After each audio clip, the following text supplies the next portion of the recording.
Welcome, my friend. Thank you. Happy to be here. Mate, you do some fascinating stuff. A lot of fascinating stuff. I Um, do. and the TED Talk was incredible. It really was. Thank you. Hit me straight in the gut. And how would you describe it in layman's terms to a bonehead like me? How would you describe it to folks of like, right, this is kind of me in my working realm in a nutshell? So, not how I describe the TED Talk, but who I am. Yeah, yeah, yeah. Yeah. Okay. I guess I would describe myself with the different hats I put on, and there are a few of those. So I have a family hat. So I do Mm. have a husband and three kids.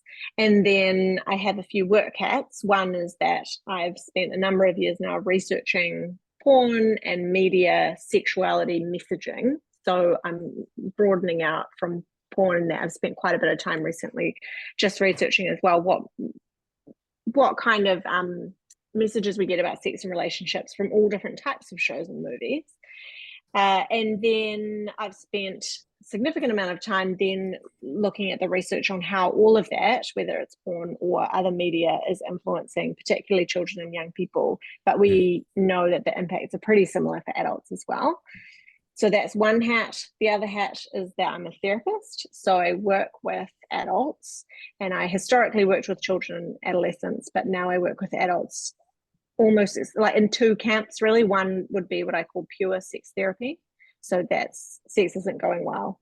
And what are we going to do about that? And then the other one is betrayal and infidelity. And that's where sometimes the porn stuff gets woven in because there'll be things happening online that someone hasn't consented to. My third hat or fourth, depending on what if we're including the family one, is that is that I do a lot of advocacy and campaigning around child sexual abuse, the way that children and women are exploited and that content is distributed online, and what we can do about that from like a systemic level. So, what can the government do to ensure that that isn't happening? But then also, when it is happening, how do we handle the content? Mm. Because historically customs literally used to check envelopes and for child sexual abuse material or what other people call child porn, whereas we now have this online landscape that, Mm. so like what are we going to do about that? There you go. Mate, that's something that I can't brush over, right? That's yeah, something that would put me in a straitjacket, just taking a lot of people off this earth, put it that way. But how do we tackle that systemically? And then also, how do we do it individually? It's great talking about, well, how do we tackle this government internet crossing borders, right? Because it blurs the line of nations because we can talk to people across the world, and that's Yeah. fantastic. But how do we attack it, systemically, but also individually? Yeah. Yeah, they're very different approaches. Systemically, we can do a lot more to manage the content. Mm. So let's say one of my kids was sexually abused and then that was filmed and then distributed online. So there's a number of crimes happening there. Obviously the crime of doing it and then the crime of distributing it. There's also the crime for the people watching it. Um, what we don't do very much about is the distribution. So there's a lot of content coming into New Zealand that isn't being filtered, isn't being regulated. And that's when it comes to children. And then when it comes to, like, for example, the rape of usually women, real, like not simulated, like it's actually happening. We do nothing about that at all. So if there's a video of someone being raped, it's going to be on the internet and it's going to be wide, like anybody could access that at any time. And so we've had so far this idea that anything on the internet is in the too hard basket, but we know that there is technology that's available now. We've got machine learning models, we've got AI that can track sources of content, etc. And but we currently don't use that technology. So we currently in this country still manually like put a URL, a website, into a list and then like literally like type it up, and then we give it to internet service providers to remove that list. But we don't actively look for content, criminal content anywhere. And so it's just hanging out there on the internet for anyone to see. So we can do more from a technology perspective, and there are solutions available that currently just aren't being taken up. On the individual level, two thoughts come to mind. One is that we do need to make it, what's the word? I kind of want to say okay, or we do need to make it acceptable for people to come forward with what their problematic sexual desires are. So we do need to make it okay for a 14-year-old to tell someone, hey, I'm thinking about hurting XYZ, or I'm thinking about doing this sexually. At the moment, they don't feel like it's okay, or even, 25, 45-year-old doesn't feel like it's okay. And therefore they stay in their shame and in their secrecy, and behaviors come out of that space. Because we could be a little bit more preventative and actively look for those people. There are campaigns that are happening internationally to look for people who are searching for child sexual abuse material, and then they're working with them therapeutically because they're out looking for them and making it kind of removing the stigma. It's kind of we're not removing the stigma from the behavior. Yeah. So it's still not okay to do the thing, but we need it to be okay to talk about the thing.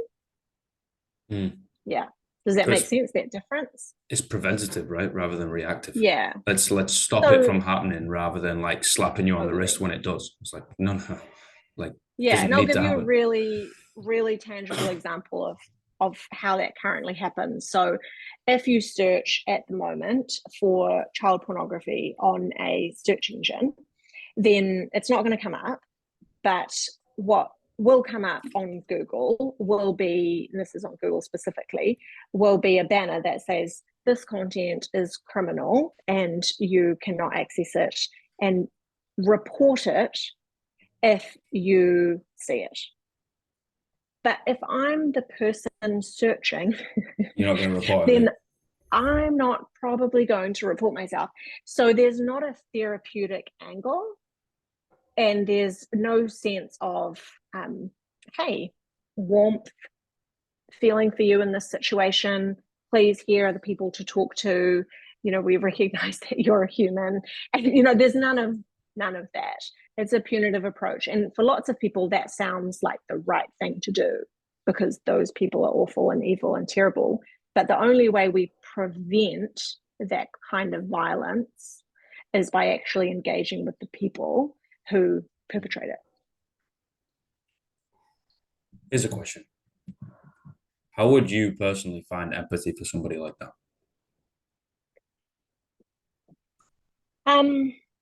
I do have empathy for people who, through whatever reason, find themselves in a place where what they want to do is a crime. And there's something in them, for who knows why. There's lots of different reasons that mean people are violent against another person. Yeah. They, for whatever reason, have found themselves in this desire to harm another person. And I don't think that's a great place to be. Like, I don't feel good for that person. I feel like that's awful. So I'm totally not accepting the behavior at all in any shape or form. But I don't think that person's living a happy, nice life. I think there's something very deeply problematic happening inside of them. And I wish that we could reach that piece of them.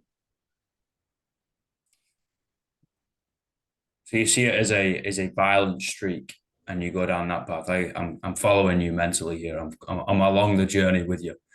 Trying to draw some comparisons of just violence growing up at home.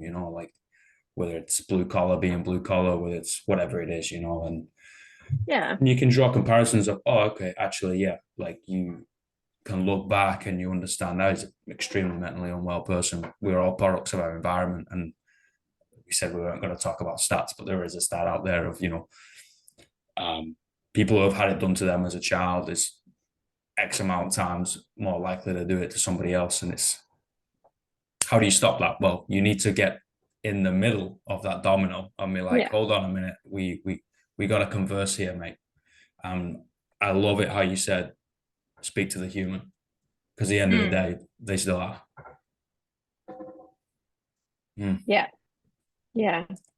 Yeah. There's this really like kind of cliche quote, which is, hurt people hurt people.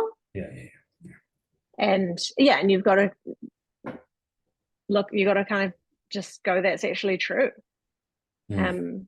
I do know that another therapist would say that there is a particular type of person who aims to hurt people not because they've been hurt themselves, but this kind of like psychopathic kind of tendency. And but I don't assume to know anything about that, apart from I still don't think that person is in a well place.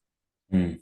So even if it's not come from the fact that they've experienced trauma, or maybe they had a lovely upbringing and nobody was violent to them at all and they got heaps of great messages, but they're still doing these terrible things, I still can't help but feel like, well, that still doesn't look like a great way to live life. Like, I still don't want to be that person, and therefore feel sorry for them to some extent. It's like, oh, that's not a happy life.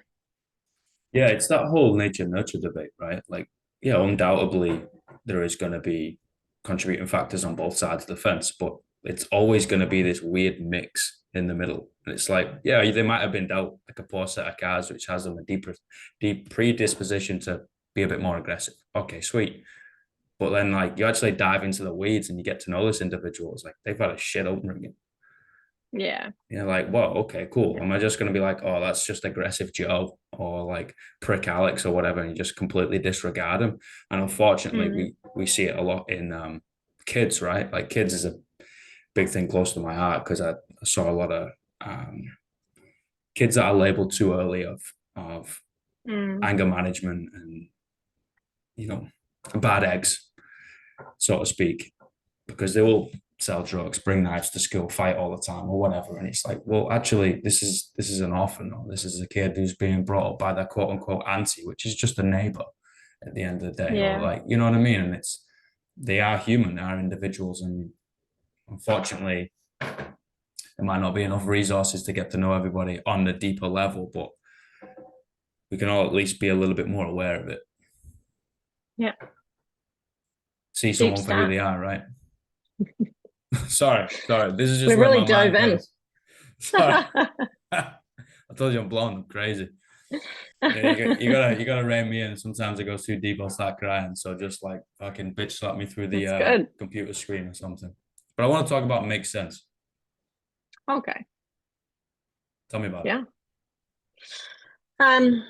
So Make Sense is essentially it's a few different things. It's a campaign, it's an advocacy group, it's a project, it's an initiative, and we're trying to highlight the gap in regulation on the internet to some extent of things that are already classified as illegal. So we're not talking about porn. So I want to like separate the two things out. So we're not talking, porn is classified as legal. So we're talking about illegal sexual content, which is child sexual abuse and the distribution of the content. It is bestiality and it is rape.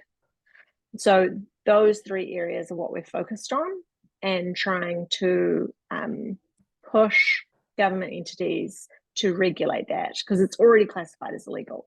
Now, the reason that we want it regulated is because it creates trauma for children who see it. It also normalizes sexual violence, and it means that exploited people, films and images of exploited people are being distributed online, and that's deeply traumatic for the person in the video. So that's our focus. And then also on in the kind of slightly longer term, it will be on sexual violence prevention through things like banners, therapeutic support that happens, when people are searching for stuff. So at the moment, we're focused on developing or encouraging the Department of Internal Affairs to adopt a different URL list. So how I said we currently have this manual list, like we upload and give it to internet providers. So there's another list which is like much more advanced technologically than ours. It filters and regulates like a lot, thousands and thousands and thousands more pieces of content every day. And so that's less people seeing the content, that's less distribution of content, for the victim and who's in the content themselves, and less normalizing of sexual violence. So that's, we've got a petition at the moment which is trying to push the government to do more there. I think it's incredible, mate. I really do, and I think the desensitization of it is a huge thing, right? Especially of a developing mind. You might see the first thing at 12, but by 16, you've seen I don't know how many hours of like stuff that's not even normal, guys. Like that's not something that you should have your two eyeballs on. And the next thing you know, you think that's just the way it goes, and then it just filters on into everyday life, right? Like what is the internet becomes real life. Yeah, definitely. So we think that there should be essentially an ethical stance that where something is a crime and where there's real victims and survivors involved, that we should be doing something about that. And at the moment there's the kind of, like what I said, there's like this hands in the air, like, oh gosh, what would we do?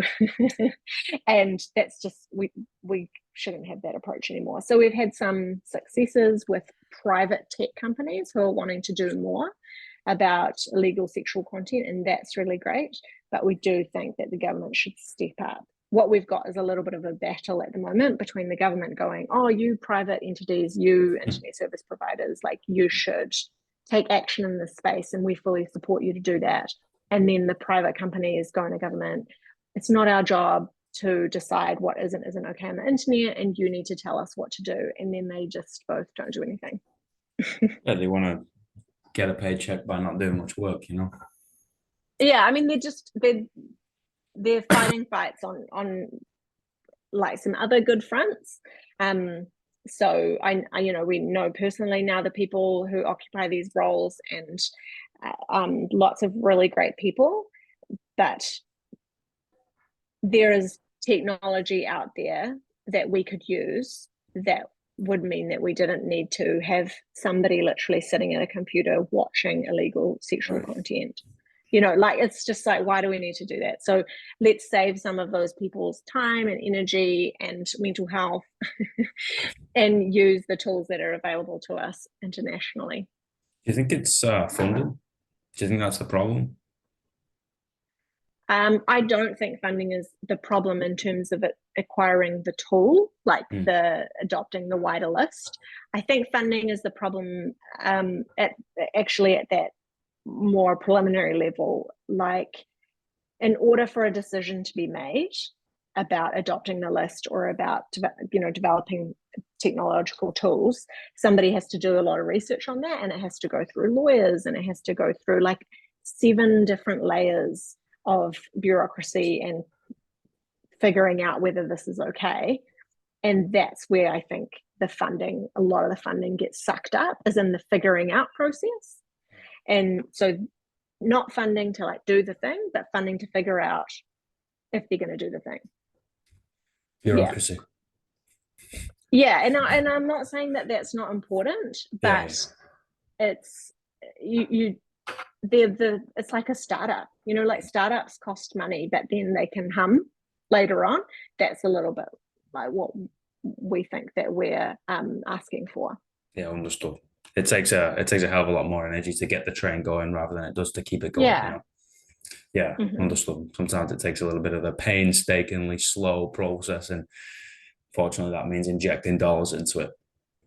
But I understand. I got a question though, more nationally bound to New Zealand, right? I've been here basically 4.5 years, and I had the honor and privilege of coaching a lot of folks. Right, we just coaching through some fitness. Hopefully, we develop some sort of relationship going on, so you can confide in me and whatever you want, and vice versa. And I can't tell you how many ladies have come to me about DV in the past, or sexual violence, or under the age. And mate, it fucking crushes my soul. That's why I get really interested when I come across folks like yourself who do the work that you do. And I'm like, okay, fuck, I gotta go talk to an expert here. Like, I can teach you how to pick a barbell up and give you a high five and say, I'll see you tomorrow morning 5:30 in the morning, you know. But when it comes to the nitty-gritty stuff, I'm going to start rudder adjusting and pointing you in other directions. What do you think? And it's obviously it's not going to be one thing. It's usually an amalgamation of a whole list of stuff, Yeah. right? What do you think the real problem is with that stuff in this country in particular? Yeah, so we can't draw like an X equals Y conclusion. Yeah, for sure. We can go, there's a lots of X's and they equal Y. So one of them we've already talked about. We've talked about the fact that trauma creates trauma, hurt people, and that's probably the most significant factor. We know that people who have really rigid ideas about gender and particularly masculinity do perpetrate more violence. So they're vulnerable because they think that they should have power, they think that they should be in control, they think that they kind of bring anger into the equation. They think that other people are beneath them or lower than them or weaker than them. So we can draw that as a conclusion. Like there's been lots of research to support that people who have stereotypical ideas of gender tend to be more vulnerable to perpetrating aggression. That's something. I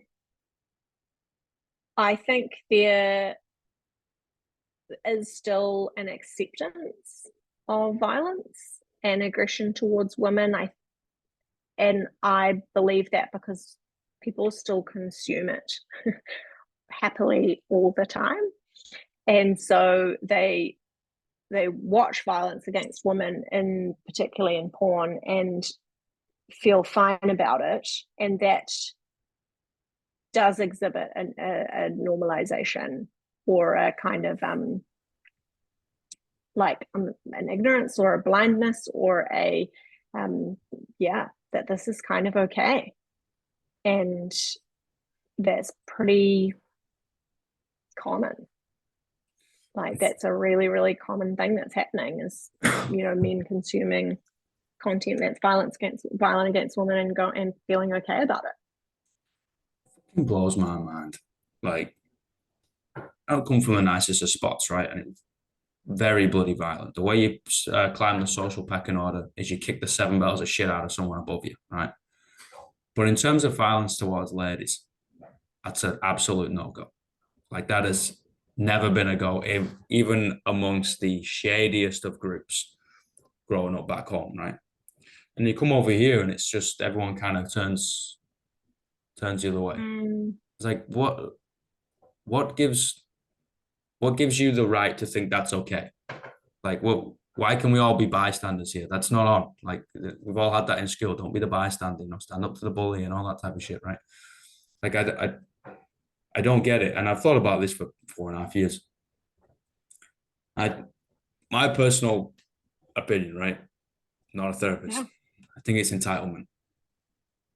Mm-hmm. I met a lot of folks that think they're entitled because they were just born here.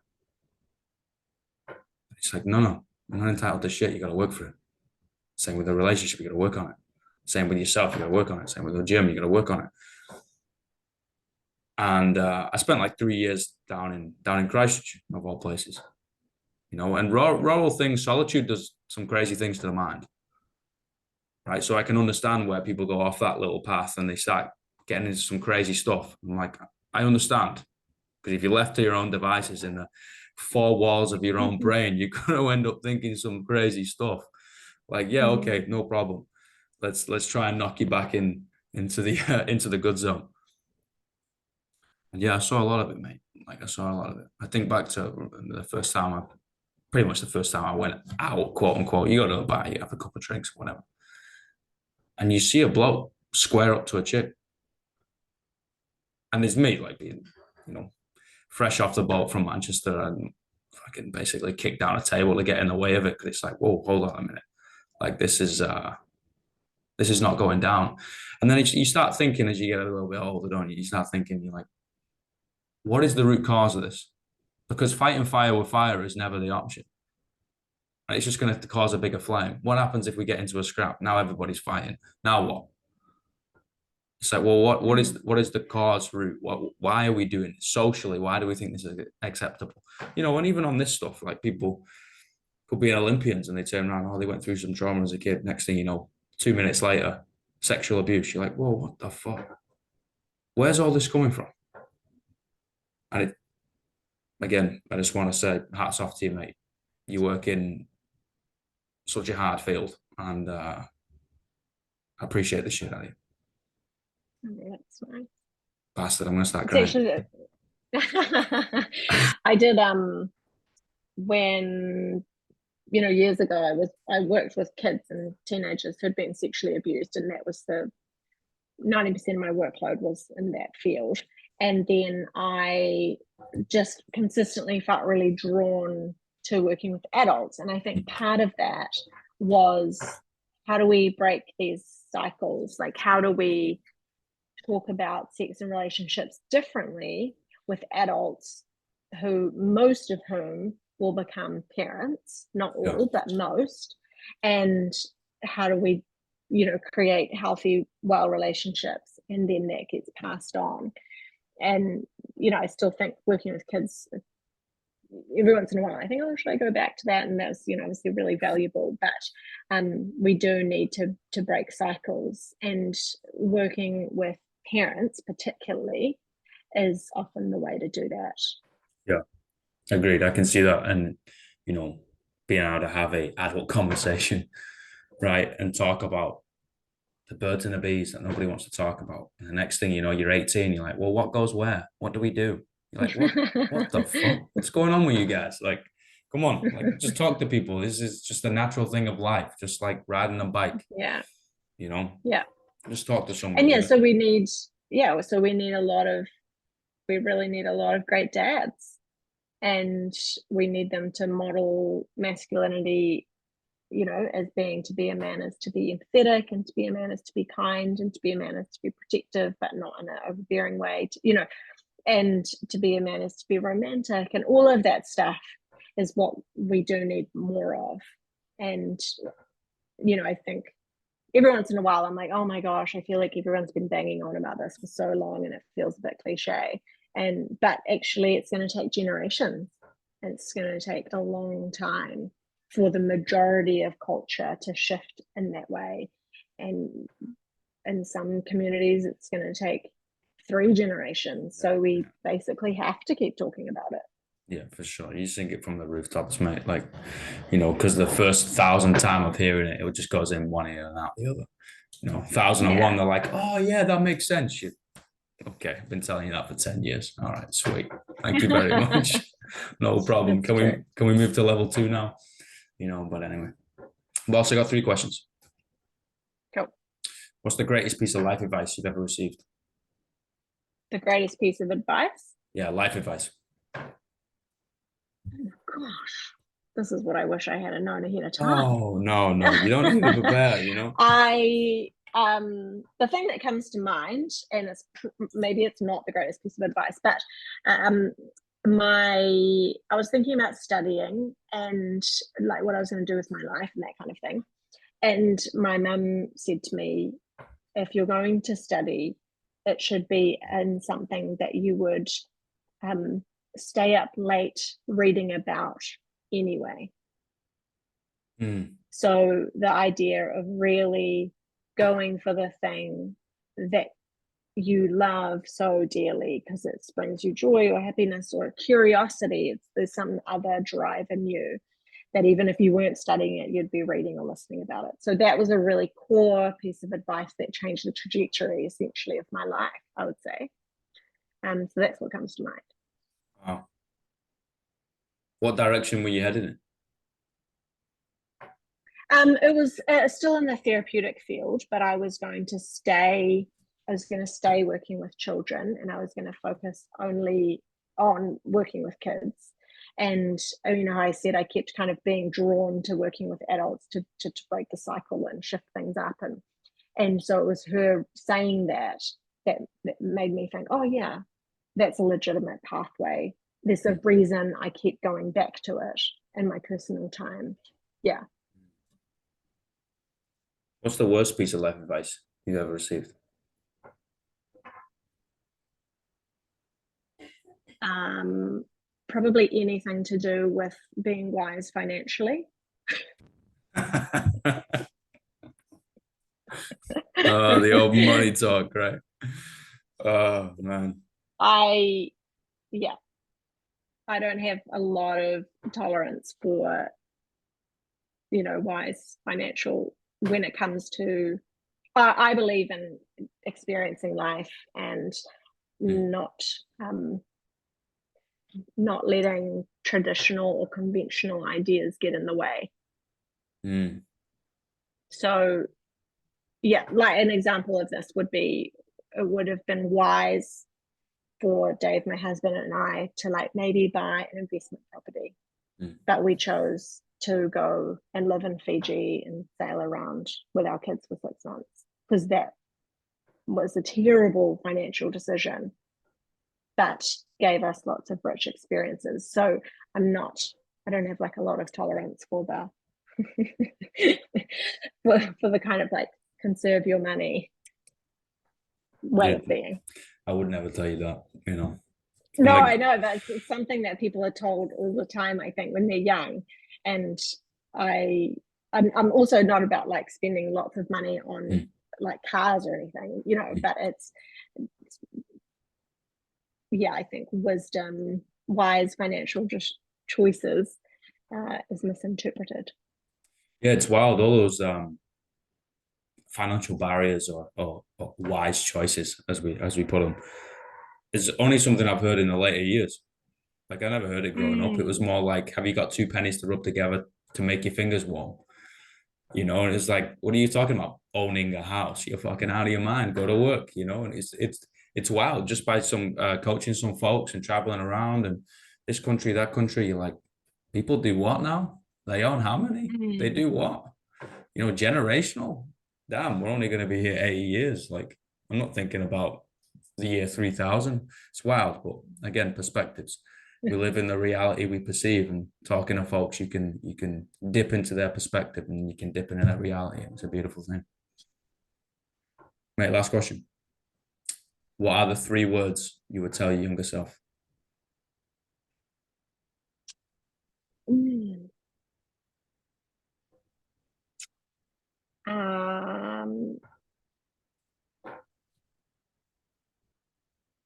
Probably I'm going to put them in a and is going to be one of them, but joy and peace. So I've always been a really hard worker, and that's something that it's still with me. I'm really goal oriented. I like to achieve. And I think when I was young, I didn't know that there was a lot of value in joy and that there was a lot of value in peace. And so that's one of the things that I've worked on in my adult years is that joy is just as valuable as achieving, and that I need to have peace even when I feel like I'm not achieving. So those are 2 kind of character building skills, sort of, I'm always working on. Joy and peace. Yeah, there you go. And is one of the 3 words, but that's whatever. That's what comes to mind. And so I'm just going with my gut and saying what comes to mind. I've been thinking about that for a while. Joy and peace. Yes. I thought that achievement was the most important thing, but turns out it's just a bonus. Turns out it's just a bonus. You're damn right. Thank you so much for your time. This has been fucking awesome. You're welcome. And I'll have to let you know. I've got an idea. I'm going to do something. It's going to be in the next couple of years, but yeah, I'll have to let you know. It'll make sense soon. Cool. All right. Good. Look forward to it. Thank you very much. You have a great day. Spend some time with your family. Give my best to them. And we'll talk soon. Thank you so much. All right. See ya. Bye, everybody.